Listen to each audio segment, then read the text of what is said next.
मैं विकास और हम हैं बेफिक्रे और आपका स्वागत है हमारी ब्रांड न्यू वीडियो में।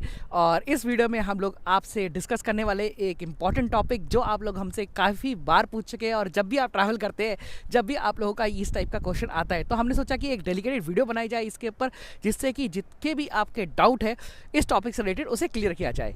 सो वेट ना करते हुए शुरू करें दिव्या जी। बिल्कुल। So let's go. इस वीडियो का जो टॉपिक होने वाला है वो ये है कि अगर आप इंटरनेशनल ट्रैवल कर रहे हैं तो जो आपका फंड है, जो पैसा है, वो आप किस फॉर्म में लेके जाए। क्या आप कैश लेके जाए, क्रेडिट कार्ड पे लेके जाए, या फिर किस तरीके से वहाँ पर पैसे को यूज़ किया जाए। और तो इस वीडियोस में हम लोग कोशिश करेंगे, एक्सपीरियंस भी बताएंगे। जैसे हम लोग ट्रैवल करते हैं तो हम लोग कैसे कैरी करते हैं अपने मनी को, किस फॉर्म में इनफैक्ट। बिल्कुल। तो अपने एक्सपीरियंस के हिसाब से हम लोग इस वीडियो में जो भी कुछ बता रहे हैं, मे भी हम गलत हो सकते हैं, सही हो सकते हैं, या फिर और भी कोई तरीके हो सकते हैं। आप लोग हमको बता सकते हैं कि आप लोग कैसे इनफैक्ट ट्रैवल करते हैं, तो क्या मोड ऑफ यूज़ करते हैं अपनी, और क्या क्या हमें और इन डेप्थ इंफॉर्मेशन है, तो वो चीज़ों को सब कुछ बताया जाएगा इस वीडियो टॉपिक को स्टार्ट करते हैं। अज्यूम कीजिए कि आप अगर ट्रैवल कर रहे हैं टर्की में, ठीक है ना, और आप ट्रैवल कर रहे हैं कुवैत से टर्की में। तो सबसे पहले ये देखिए कि आपको कुवैत में जो टर्की के जो लेरा है वो मिल रहे हैं, और अगर एक्सचेंज में मिल रहे हैं तो उसका रेट क्या है। सो रेट, अच्छा रेट जानने के लिए आप यूज़ कर सकते हैं, काफ़ी सारे ऐप्स हैं, एक्सचेंज रैप्स, उसे यूज़ कर सकते हैं। वहाँ से आपको पता लग जाएगा कि बाइंग और सेलिंग का रेट क्या चल रहा है। उसे देखते हुए आप देखें कि जो आपको कुवैत में रेट मिल रहा है टर्की का, वो बढ़िया है या नहीं। अगर बढ़िया है तो डेफिनेटली कुछ से आप बाय कर लीजिए अपनी कंट्री से ही।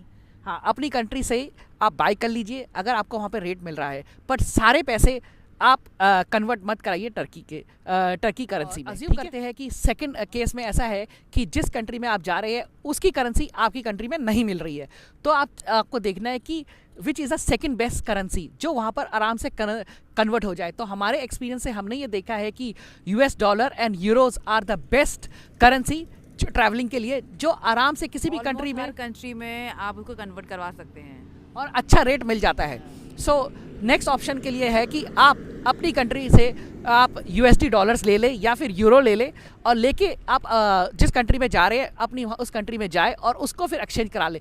एक इम्पॉर्टेंट आपके पॉइंट है कि कभी भी अपने जब उस कंट्री में पहुँचे तो एयरपोर्ट से कोशिश कीजिए कि आप बिल्कुल भी ना करवाएं, बिल्कुल भी ज़्यादा करेंसी को चेंज ना करवाए, बिकॉज जो एयरपोर्ट पे जो रेट होता है वो सबसे गंदा रेट होता है। इसीलिए अगर आपको किसी भी कीमत पे कराना भी पड़े तो बहुत ही मिनिमम अमाउंट कराए, जिससे कि आपका जो लॉस है वो बहुत ही कम में रहे। मैं जानता हूँ कई बार हम भी ऐसी जगह में फंस जगह है कि हम लोगों को टैक्सी लेनी हुई या कुछ लेना हुआ तो उस टाइम पे हमें कराना पड़ता है। तो अभी हम बोले ना, हम अपने एक्सपीरियंस आपको बता रहे हैं। तो हम लोग क्या करते हैं कि जो मिनिमम से मिनिमम अमाउंट हम लोग कराते हैं, जिससे कि हम लोग जो अब हमारी ज़रूरत है वो पूरी हो जाए, और एक बारी शहर के अंदर पहुँच जाए, वहाँ पर अच्छी एक्सचेंज देख के, या फिर कई बार हम लोगों ने तो बैंक के अंदर जाके भी अपनी करेंसी को कन्वर्ट करवाया है। सो ये कुछ पॉइंट्स है जिसे आप ध्यान रखें कि अब अगर आप उस कंट्री में पहुंचते हैं तो एक्सचेंज में भी देख ले कि क्या रेट मिल रहे हैं, और बैंक में भी देख सकते हैं कि क्या रेट मिल रहे हैं, और जहां से अच्छे रेट मिले वहां से USD को कन्वर्ट कराए उनकी लोकल करेंसी में। आपके क्रेडिट कार्ड को भी कैरी करें, बिकॉज अगर आपका इंटरनेशनल क्रेडिट कार्ड है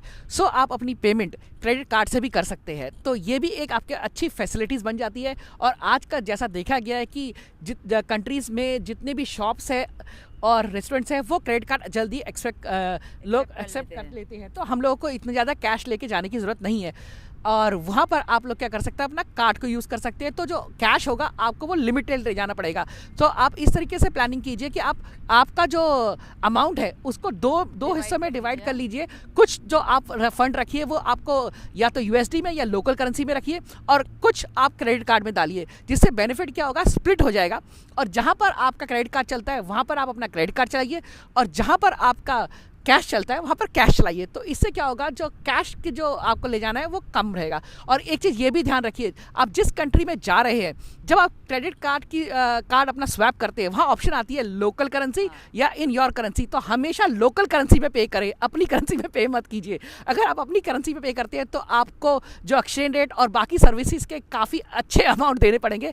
हमेशा वहाँ पर लोकल करेंसी का ऑप्शन ही सेलेक्ट कीजिए, जिससे कि आप उन्हें पैसे बचा पाए। ऐसा होता है कि आपको बहुत ज़रूरत पड़ती है कैश निकालने की अपने क्रेडिट कार्ड से, तो आप वो भी एक ऑप्शन कर सकते हैं, बट एक बहुत हैवी अमाउंट के साथ पेनल्टी। देखिए, मैं आपको ये थोड़ा डिटेल में समझाता हूँ कि जब हम लोग थाईलैंड गए थे तो हम लोगों के जो कैश था थोड़ा ख़त्म हो चुका था। तो हम लोगों ने क्या किया, वहाँ पर हम लोगों ने अपने क्रेडिट कार्ड को यूज़ किया एटीएम के अंदर और हमने पैसे निकाले। बट जब भी आप ऐसे पैसे निकालते हैं तो वहाँ पर आपको एक फ़ीस देनी पड़ती है, and this fees can be sometime heavy.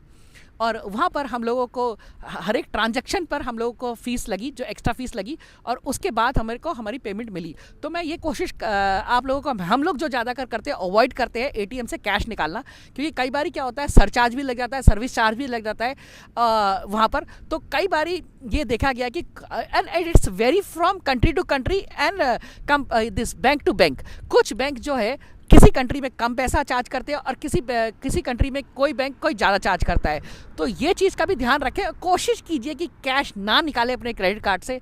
अगर आप निकालते हैं तो ध्यान रखें कि उसके सर्विस चार्ज कितने लग रहे हैं। ये वाला जो पॉइंट है ये बहुत एक एडिशनल और इम्पॉर्टेंट पॉइंट है। अगर आप booking.com से बुकिंग कर रहे हैं अपने होटल की, तो कोशिश करें कि पे ऑन साइट वाले होटल ले और पे ऑन साइट पे भी क्रेडिट कार्ड ले, वो आपका कैश ना ले। तो उसमें बेनिफिट क्या होगा कि भाई आपका होटल भी बुक हो गया, और जब आप वहाँ पे साइट पे पहुँचे जब पे कर रहे हैं, और वो भी कैश से नहीं, आप क्रेडिट कार्ड से पे कर रहे हैं। तो इस टाइप के जो बेनिफिट्स है वो उसका आप उठा सकते हैं। और ये जो हमारा एक्सपीरियंस है उसी से हम आपको बता रहे हैं, क्योंकि जब भी हम लोग बुकिंग करते हैं अपनी booking.com से तो पे ऑन साइट ही लेते हैं और कोशिश करते हैं कि वहाँ पर हमें क्रेडिट कार्ड से पे करना पड़े, जिससे कि हमें जो कैश है वो कम से कम हमें लेके जाना पड़े। आज का ये व्लॉग हम यहीं पर ही एंड करते हैं। मैं उम्मीद करती हूँ कि आपके जो भी डाउट्स होंगे रिगार्डिंग करेंसी को, आपको क्या कैरी करनी है अगर आप ट्रैवल कर रहे होते हैं, तो आपके वो क्लियर हो गए होंगे। नहीं क्लियर हो तो हमको कमेंट ज़रूर करें, हम उसको रिप्लाई करेंगे। और हमको इंस्टाग्राम और फेसबुक पे ज़रूर फॉलो करें, और हमको यूट्यूब में अपने बेल आइकन को ज़रूर क्लिक करें, जैसे आपको सारी नोटिफिकेशन हमारे चैनल की मिलती रहे, नए नए वीडियोस की। और जो लोकल इवेंट्स हैं उसके लिए आपको हमको कम्युनिटी में जाके हमको फॉलो करना पड़ेगा, जहाँ पे हम रेगुलर डालते रहते हैं कि लोकल इवेंट्स कहाँ पे होने वाले हैं। तो मिलते हैं आपको बहुत ही जल्द नए एक अच्छे वीडियो के साथ।